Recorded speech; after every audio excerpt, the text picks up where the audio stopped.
Arrivé devant les graphes, on n'arrive plus à refaire un plan du jour. Arrivé devant les graphes, je suis perdue.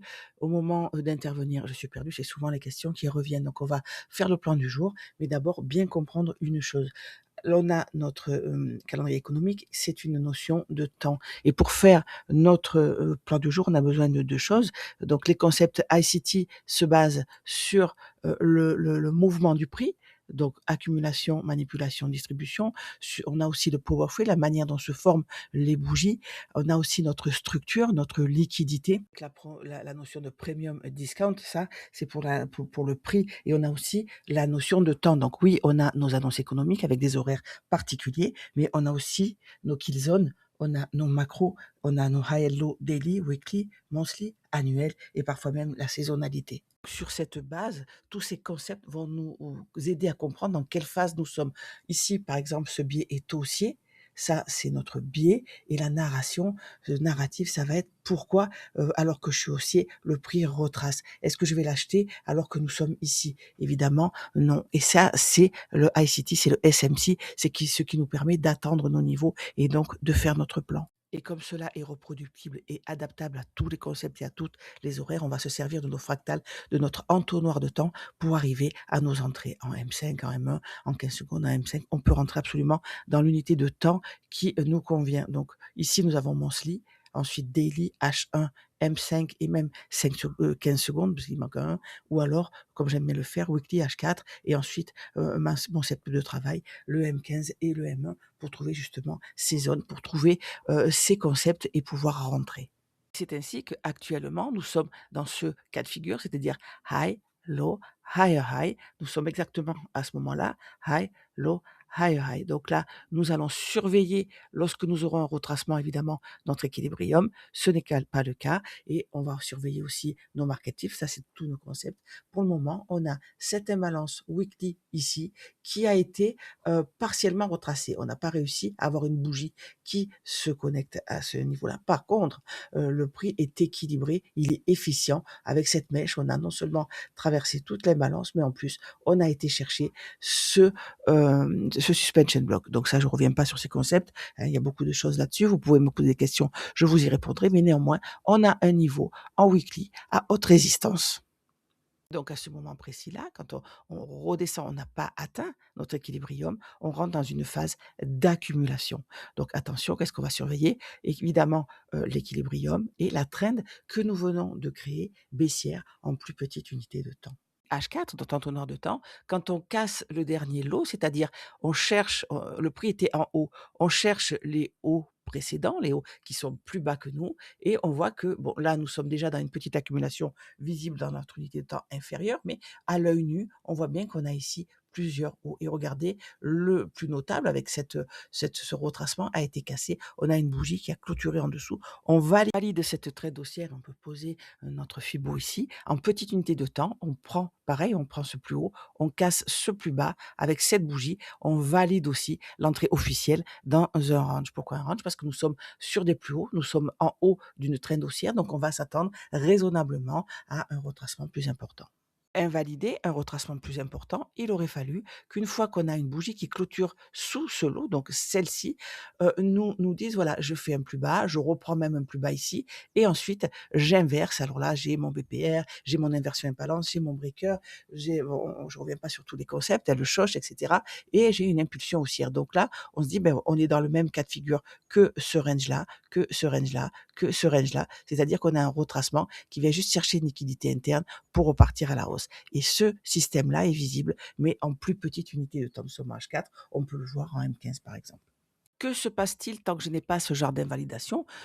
Dans mon modèle d'entrée, je suis toujours vendeur parce que dans une trend baissière, mon biais est donc vendeur. Et qu'est-ce que je vais attendre comme histoire, comme narration? Qu'est-ce que je vais attendre? Je vais attendre évidemment un retracement haussier et en unité de temps inférieure, une validation que nous sommes bien toujours dans ce programme de vente. Donc nous l'avons eu ici, nous l'avons eu ici avec cette impulsion baissière, mais regardez, invalidation à ce moment-là. À ce moment-là et en H4, il n'est plus temps, de le vendre. Pas encore, on a une invalidation et regardez, on crée, normalement notre AMD avec, une accumulation, une manipulation et une distribution dans le nouveau sens de marche. Qu'est-ce qui peut nous motiver? C'est de dire: «Voilà, nous sommes passés baissiers, OK, mais nous sommes en discount». Donc il est fort probable que ce retracement nous mène dans un premier temps en premium et c'est ce premium qui va confirmer ou pas si nous avons un vrai reversal ou si, nous remontons. Mais mon petit problème à ce moment-là, c'est que regardez, ce retracement a lieu, mais nous sommes pas allés chercher l'équilibrium de la range haussière du range haussier précédent. Donc je me dis: «Je vais surveiller cette trend haussière en me focalisant sur ce niveau qui n'a pas été atteint en dessous de nous». Au-dessus de nous, en plus du discount, on a notre OTE et on a vu dans les vidéos précédentes qu'il correspond à ce volume imbalance weekly. Donc nous sommes en retracement haussier avec une forte probabilité de monter jusqu'à ce niveau. En interne, on a atteint le premium ici puisque nous sommes passés au-dessus de l'équilibrium avec une prise de liquidité et un choc baissier. Donc nous sommes aussi, en plus du H4 ici, dans une trend baissière à ce niveau-là. Donc je vais regarder le premium de cette trend baissière et c'est là que je peux zoomer et aller dans mon entonnoir de temps pour mon instant présent, puisque ça sert à rien que j'aille en petite unité de temps dans le passé. C'est une fois que j'ai un niveau actuel que je peux descendre en unité de temps. Je ne vais pas rester tout le temps en petite unité de temps, évidemment. Donc nous sommes dans cette trend baissière ici. Notre prix a atteint non seulement l'équilibrium, les 0,5, mais a été chercher l'OTE entre ces deux niveaux-là. Donc regardez ce qu'a fait le prix et c'est pour ça que c'est compliqué, les ranges. Donc là, on va retrouver aussi un système AMD en plus petite unité de temps. Je vous rappelle que nous sommes en 4 heures. On va chercher une première fois notre équilibrium.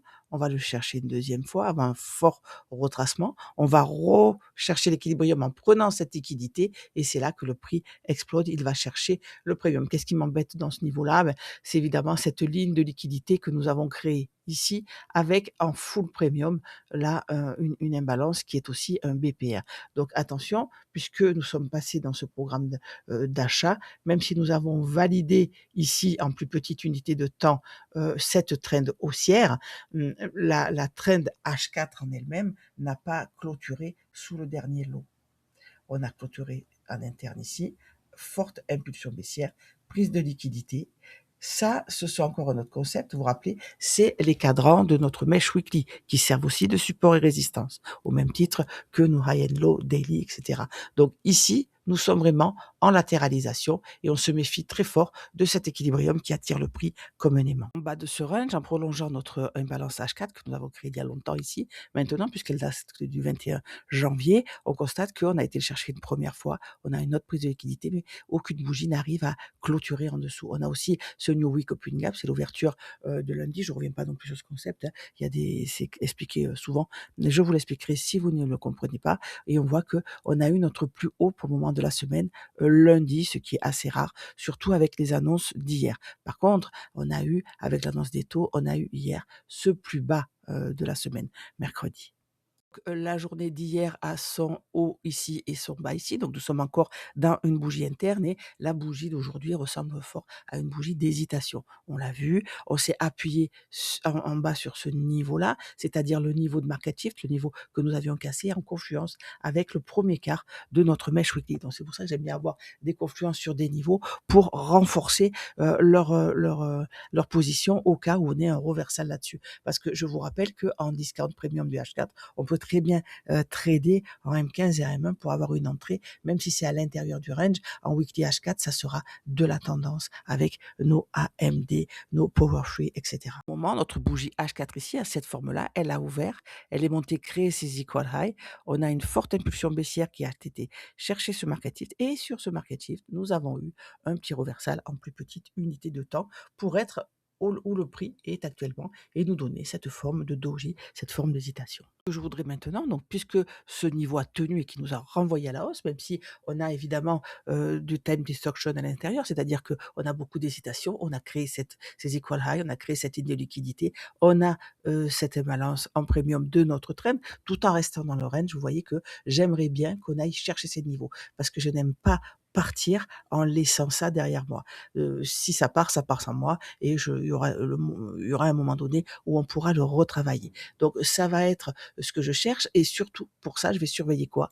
Évidemment, l'équilibrium de mon New Week Open Gap. C'est un niveau important, il est valable plusieurs semaines sur nos graphiques, donc on ne peut pas le négliger et évidemment, qu'est-ce qu'on a à faire aussi? On a à prendre, le haut et le bas de la veille. Donc évidemment, tout est possible, mais je vous avoue que cette intervention ici, en petite unité de temps, on va le voir d'ailleurs en M15, me dit voilà, j'aimerais bien continuer le boulot, retracer encore une fois ce New Wake Open Gap et aller chercher cette liquidité. Si le prix ne le fait pas, c'est-à-dire que nous restons sous mon New Wake Open Gap et que nous continuons, admettons que la prochaine bougie ressemble à ça, ouverture au prix de clôture, admettons qu'elle se clôture comme ça, on remonte chercher le haut du corps de la bougie, on remonte chercher le midnight opening price, on remonte chercher cette liquidité dans la partie supérieure de notre New Wake Opening Gap et de notre mail. Donc c'est important qu'on ait un reversal sur ce niveau. Je m'attendrai à ce qu'on aille chercher cette liquidité dans un premier temps et pourquoi pas le plus bas d'hier.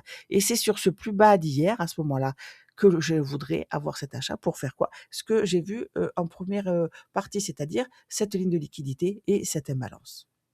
Donc, puisque nous sommes dans la liquidité interne, que ce soit cette possibilité ou celle-là, ce plan-là qui se réalise, dans les deux cas, je sais où je l'attends et j'attends mes confirmations. C'est quoi mes confirmations? Mais c'est mes setups d'entrée en petite unité de temps. Un breaker M15 avec ce qui se reporte dans un breaker M1 sur ce même niveau, un shosh, une prise de liquidité avec une impulsion qui me laisse mon imbalance et dans cette imbalance, une validation avec la prise du haut de l'imbalance et notre impulsion en M1. Donc là, tout ça, je le chercherai sur ces niveaux-là. Je sais que je suis en range.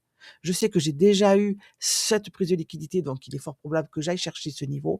Mais qu'allons-nous faire en premier? Mais ça, je dois avoir des événements tradables, je dois avoir plus d'éclaircissement. Donc j'ai mes deux possibilités, j'ai mes niveaux sur mon graphique et j'attends que l'un des deux se présente. Pourquoi je dois attendre jusqu'au dernier moment que l'un de mes deux ce plan se réalise? Parce que je fais du day trading, je fais du scalping. Je suis en très petite unité de temps. Donc le prix doit faire tout ce qu'il a à faire en grande unité de temps. Vous posez votre trade, vous savez que vous allez être en drawdown et puis en plus-value et encore en drawdown avant que le prix parte. C'est pareil en petite unité de temps, sauf qu'évidemment, ça va plus vite. Alors l'impression d'attendre est plus longue parce qu'on attend un setup d'entrée, mais sinon, le raisonnement est absolument le même. Une fois qu'on a notre trade, par contre, avec notre horizon temporel pour la journée, attention, c'est du scalping, on va pas chercher avec une entrée en scalping à atteindre 2000 points, comme ça peut se faire en swing. On n'insiste pas, on fait comme quand on a notre TP avec le swing, on laisse poser quelques jours, quelques semaines avant d'en reprendre un. Eh bien non, on laisse tomber une kill zone, un jour, une macro avant de re-rentrer si on est dans notre plan. Le plan de trading chez moi, c'est maximum 2 stop loss et 1, 2 voire 3 TP. Pourquoi je m'accorde ça après des années? Parce que mes statistiques me le permettent. Mais le plus sage au début, c'est de se dire voilà, au bout du deuxième stop, j'arrête et au bout d'un TP, j'arrête aussi. Proche de l'open de 9h de cette troisième macro, on voit qu'on est dans cette trend-là, donc toute petite, hein, en pré-market. Le prix a pris déjà l'Asian High et l'Asian Low. Nous sommes dans cette trend baissière et là, nous avons cette inversion d'imbalance. Donc, qu'est-ce que je vais avoir? Je vais vouloir que ça tienne et pour partir à la hausse. Qu'est-ce que j'attends du 9h pile? Une prise de liquidité. Donc, quelle peut être cette prise de liquidité? On voit qu'ici, on a 3 low à low, mais qu'on n'a pas réussi à monter à la hausse. On peut très bien avoir une prise de liquidité, par exemple ici, et puis avoir notre reversal haussier. Ou alors, nous pouvons travailler ce niveau, aller chercher cette ligne de liquidité et ensuite chuter. C'est ce que je vais attendre. Ce n'est pas empirique, ce n'est pas une pièce en l'air. J'attends mon setup. Nous avons pris le haut et le bas de l'Asia. Nous avons réagi donc New York IM, celle d'hier, et avec cette impulsion haussière qui m'a inversé une imbalance. Donc ça, pour moi, ce n'est pas rien. Ce n'est pas rien parce qu'on a pris une liquidité qui s'était formée lors d'une kill zone et on a réagi sur ces anciens niveaux ici. Donc, je veux absolument que cette inversion d'imbalance confirme. Donc, on l'a inversé et le seul bémol, c'est qu'on l'a re-inversé très rapidement. Donc, il me faut des confirmations. Au-dessus de nous, en premium, j'ai ce volume imbalance qui est au niveau de mon midnight opening range. Donc, je voudrais bien qu'on aille le chercher, même si ensuite nous partons à la baisse. Je vous attends sur Discord. Merci.